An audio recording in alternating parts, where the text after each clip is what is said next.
బంజారాహిల్స్ పెద్దమ్మ గుడి. తెలంగాణ రాష్ట్రంలో కాంగ్రెస్ పార్టీ అధికారంలోకి వచ్చిన తర్వాత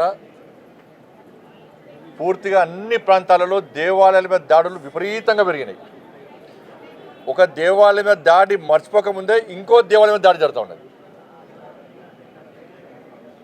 ఎవరికి అడ్డురాని ప్రజలందరూ ఆరాధ్య దైవంగా భావించి ప్రతి సంవత్సరం బోనాల పండుగ నిర్వహించుకునేటువంటి బంజారాహిల్స్ పెద్దమ్మ గుడిని కూల్చాల్సిన అవసరం ఏమొచ్చింది? కాదు,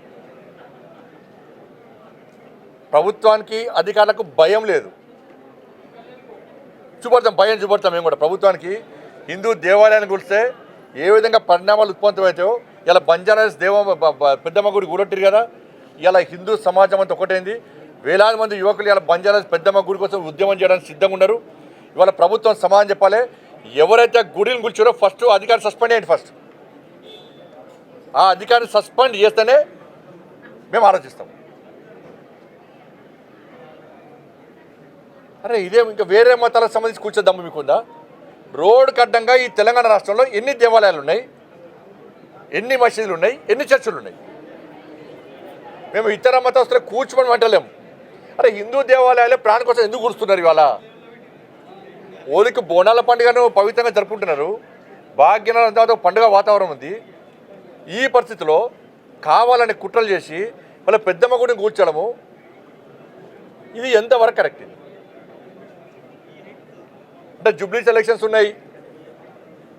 ఇప్పటికే కాంగ్రెస్ వాళ్ళు అంటున్నారు అలా ముస్లిమ్స్ 22% ఉన్నారు, 30% ఉన్నారు.